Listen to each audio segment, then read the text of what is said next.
Hello, all. Hello. So Hi. let's just go around and talk about what we think is the most unique or interesting thing about the seminar. Or if there's something else you want to talk about, then just talk about that. And so Sarah, you want to go first? So for me, it's the people. The seminar brings together people who are passionate about the Bible and storytelling, biblical storytelling. And it's not only that we are scholars and storytellers, or even that some of us are both. It's that we're all more. And, you know, we're playwrights and poets and musicians, we're pastors, preachers, teachers.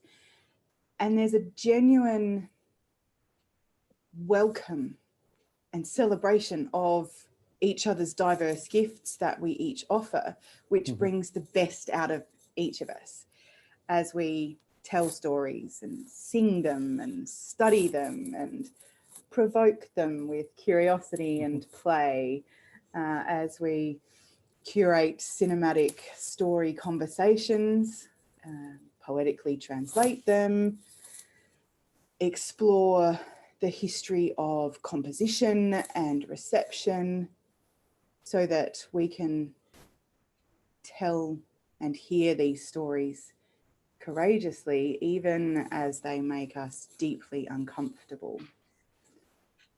And we do all of this. We do it all in order to help others hear and tell biblical stories faithfully and courageously yourselves. We'll have Joanna go next, so you can gather your thoughts. Well, I have spent my life studying New Testament texts. And first of all, I studied them on the assumption that ancients read them silently. And then I at least got to, they read aloud and probably had somebody reading aloud. But then I became increasingly convinced of how oral the early culture was, and that the texts were performed, even if somebody was holding a scroll in his hand, which is not all the time the case by any means, it's still performed. And what the huge impact of the performance is on interpretation. I use the example of Mark, that you could really tell the Gospel of Mark portraying Jesus as I lost the word, discarding, rejecting the disciples, or as I think is more accurate, and I think most of us here think is more accurate, that the disciples are more teaching advice and are fully expected to be restored to good fellowship. That the performance overrides most other elements of interpretation. And seeing good storytellers perform and perform differently. One year we tried to translate for sound, and then a couple of people would perform each translation. And again, it was the performer interpretation and presentation that overrode in many ways the translation. Now, that doesn't mean there isn't being faithful to the text. There is. But there's a wide range of ways something could be performed. The thing that drew me to the seminar and draws me still every year is the chance to think with people who are actual performers. The matter of performance has been academically interesting to me for a long while, but being interested in performance and experiencing performance by skilled performers are different things. And the chance to think with people that have given their lives to learning to perform is crucial to me. It's also been absolutely delightful to get to work with other academics who also take seriously the matter of performance, because it's one thing to think about it, but it's another thing to devote yourself to gauging the impact of actual performance. The thing that strikes me above all is that performance makes it clear that these stories are not controllable. Uh, Religious stories. So many people spend all their time trying to convert these magnificent stories into dogmas. And performers make it clear that that just doesn't work. And that is what fascinates me. Hmm. Yeah, as one who primarily does performance in my life rather than academics, um, I I love the interplay and the intermix of the performing and the academics, and the way we do think together through these different avenues and different lenses.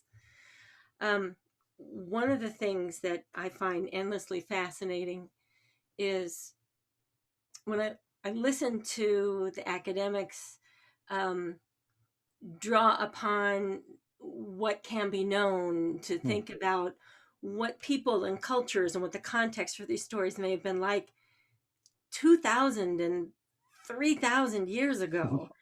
And we all know that there's so much we just can't know. Um, but even with vast differences in culture and time, we can know that these stories came from human beings, and we are human beings. And so when we engage in the deeply human act of storytelling, I think that gives us, I think we can trust that that gives us some measure of connection and understanding and insight into how in the world these stories were told and originated and circulated and valued, even with the vast differences in time and culture. Um, because the storytelling is such a deeply human activity. So when we engage in that together, um, it's endlessly fascinating. And being a non-academic, I'm always hopeful it is helpful too, the work of the academics. Um, I could say a lot more. I gained so much personally, but there you go. So I'll say that this whole project, the Network of Biblical Storyteller seminar, was a dream of Tom Boomershine's to bring together professional level storytellers, or as the lovely way that Richard has put it, storytellers who's given their life to the craft, right? And people who have spent their time in academic contexts trying to understand how performance work, and putting us together in a room to see what would happen over 3 days. Some lovely things have happened in those. But I'll say one of the things that keeps me coming back is it's not just a group that's pursuing ideas, that we've come to love and care for each other over 20 years. And that's so rare. I don't find many academic sites where that would be like one of the top 3 things I would mention. And so there are tensions, we see things differently, we argue, and then we eat dinner together and laugh. And it's been a wonderful group. We support each other through the ups and downs of life. And there we have known every kind of up and down we could know as a group. And so that's something that keeps me coming back every year. And I'm thankful that Tom had the vision to gather us together. I think his vision was to impact the academy. So there are ways that that we impact the Network of Biblical Storytellers, but originally, I think Tom's vision was there's something happening at the network that the larger scholarly community needs to hear. So, and I think we've succeeded. We've been a part of what has made that true. So now I'll open it up. You can, if there's something else that you think would be like a great soundbite that you want to toss out there, or maybe some specific examples of the things we do, or how it's impacted you as a human being or a scholar, that would be fine as well. But well, the only other thing I want to make sure gets said are the specific ways we feed the network. I don't think my scholarship would have happened without the seminar. That, I started as a storyteller, that was my craft, and I wanted to explore, in line with Tom's vision, explore what I could bring as a storyteller, as a performance artist, to the academy, to our scholarly engagement with the Bible. And the support and enthusiasm and encouragement that I received from Tom and Phil and Joanna and Richard and Pam, just happened to be this group that's talking, and many others. Jason was part of recording and editing one of the pieces that was included in my thesis. I couldn't have done it without you believing in me. And to then be invited to share that back with the network, as well as it going on and being published for the academy as well. I feel like you're with me in that thesis and the book. One of the things that's struck me is in dealing with actual performance, not just considering performance, but dealing with actual performance. One of the things you learn is that in performance, there are three creative partners. One is the person who crafted the story that we're performing. With biblical stories, those people are lost to us in history. However much we know about them, they are dust and ashes at this point. Another is the performer or set of performers, but the third partner is the audience. And the audience creates the meaning. Now, I've thought about that in theoretical terms for 30 years, 40 years maybe. And that discussion is very important in theoretical and academic terms.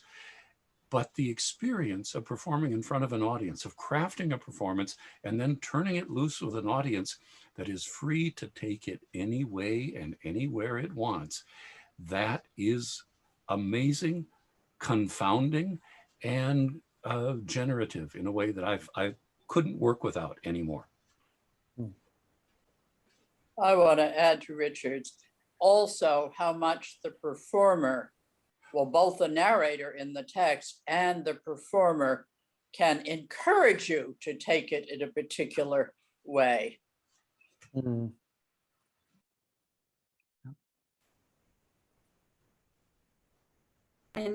a bit in response to that, when we are listening and the performer is encouraging us to take it a certain way, our response, again, as Richard was saying, could go any different ways. It might be, wow, yeah, never thought of it that way before, and that's really rich. And the response could be, oh, are you kidding? That doesn't, I don't understand that at all. I don't get that at all. That doesn't work for me at all.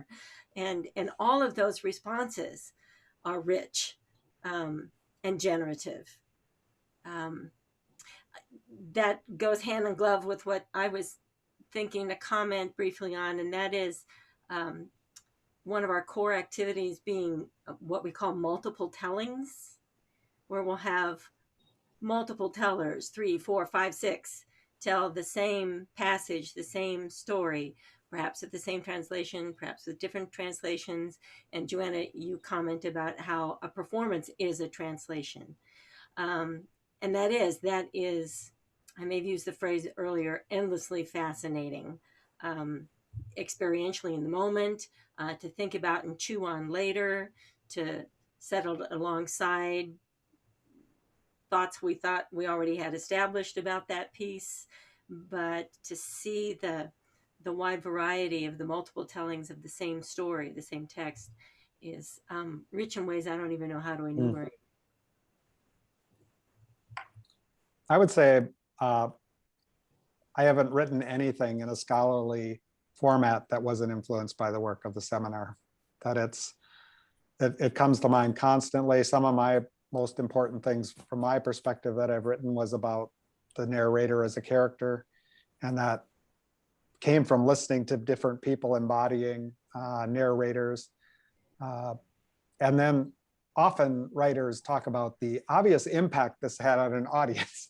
And when you listen to it in a room of 20 people and realize it didn't have an obvious impact that we all shared, that it was the impacts were multiple, how could that not have been the case in the ancient world as well? And that there's impacts on me, and sometimes there's an impact between two people in the audience because of what was presented, that it reconfigures our relationships. I find that super fascinating. And it's a living thing we're exploring when it's storytelling as opposed to something fixed.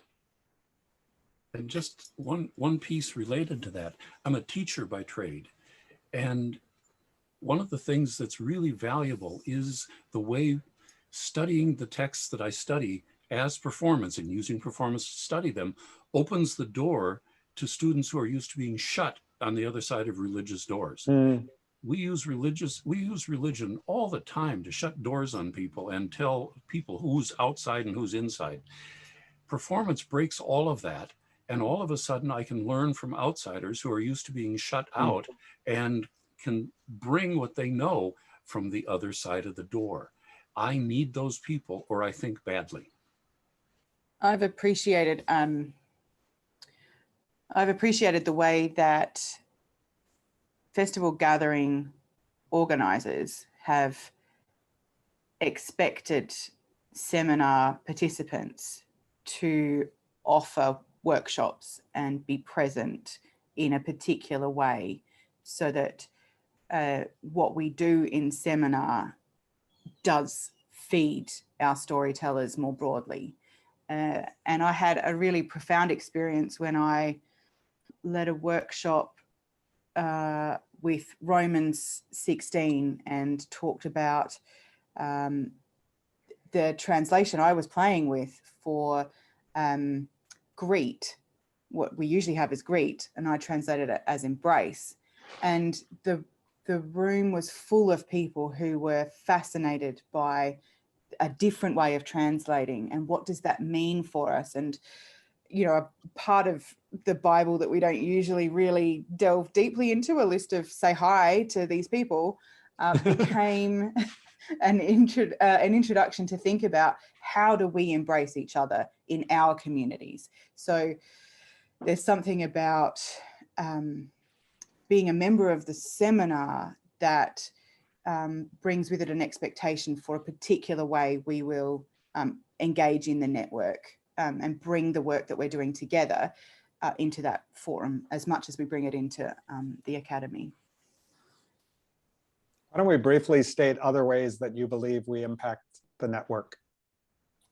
You may not want to include this, but one way we've impacted the network was to say that it was simply too dangerous to perform Hosea. And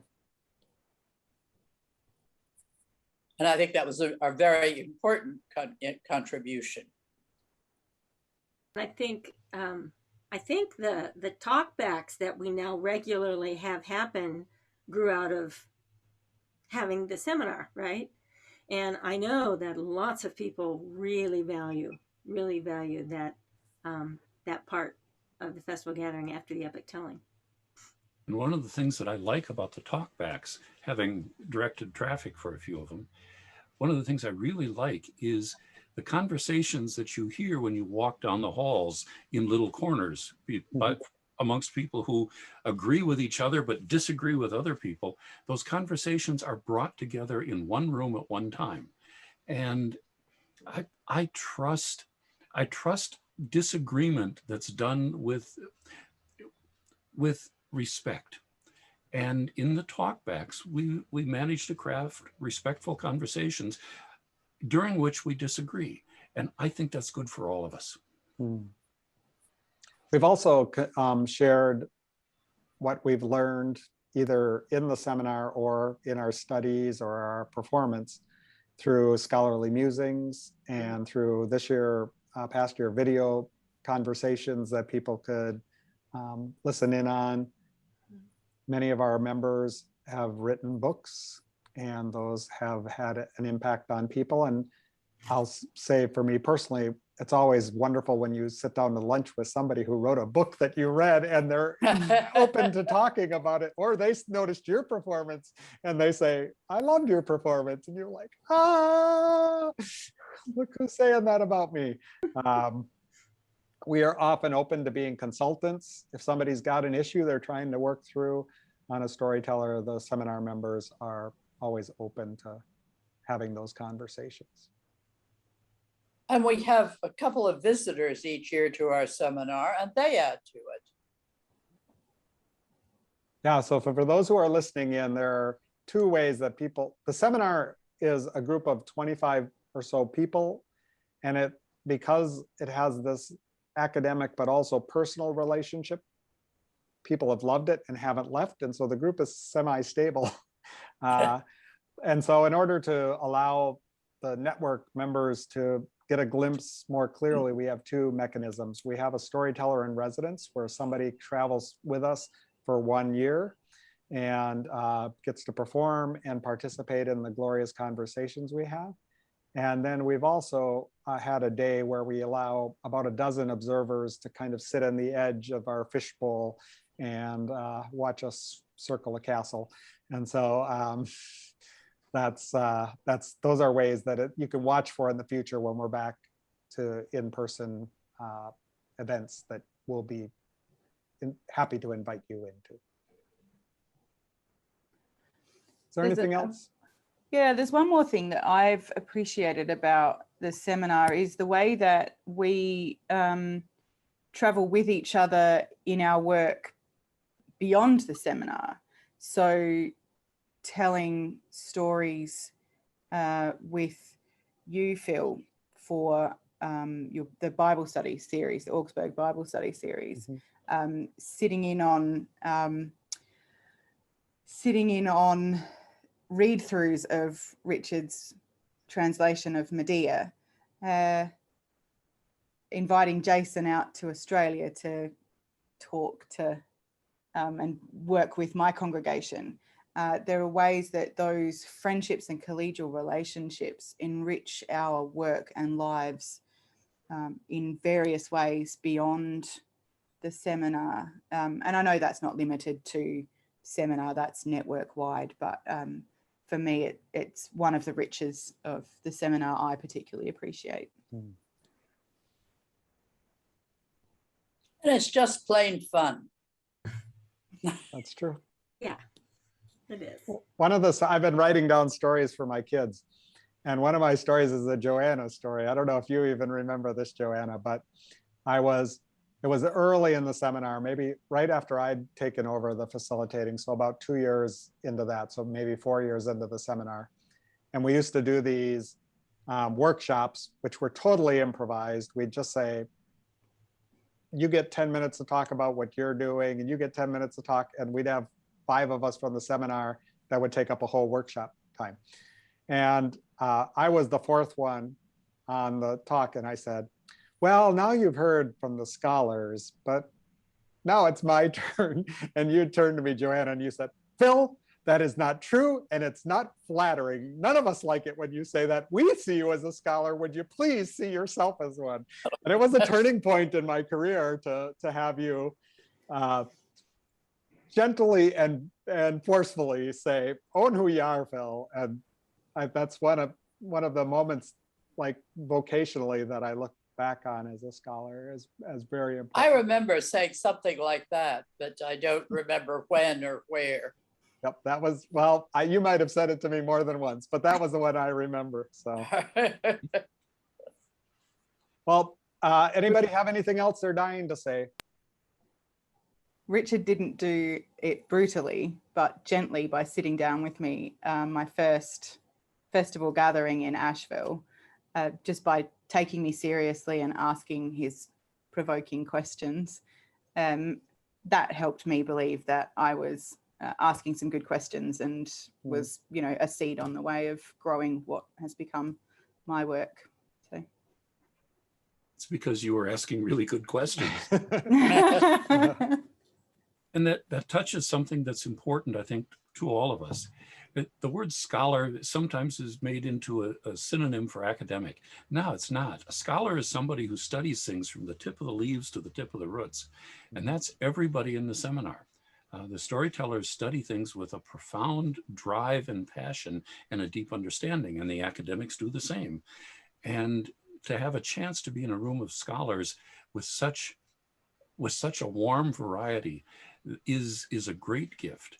And out of that has come, well, the dog and pony shows that Pam and I did this last year. I've done introductions to the lectionary gospels for decades now, and I have never had as much fun or found them as productive as when Pam and I have worked together the last couple of years doing this. And that collaboration wouldn't have happened without the seminar. And the chance to do that is instructive for me. I learn things that I wouldn't have known. And the audience engages in a way that it's better than when I just did it myself. But who's the dog and who's the pony? I think I'm the dog. I don't know. I think I'm the dog. Unless you. For that. Okay, let's play it both ways. Pam, you're the dog, and Richard, you're the pony, and then we'll reverse it. Thank you all. I think we have my challenge isn't going to be to find 5 good minutes here, but to figure out what's gonna be able to be remain, and I might have an extended cut. Okay. Cool. Bye, Be well. Cool. Thank you. Thanks all. Bye. Bye. Bye. Bye.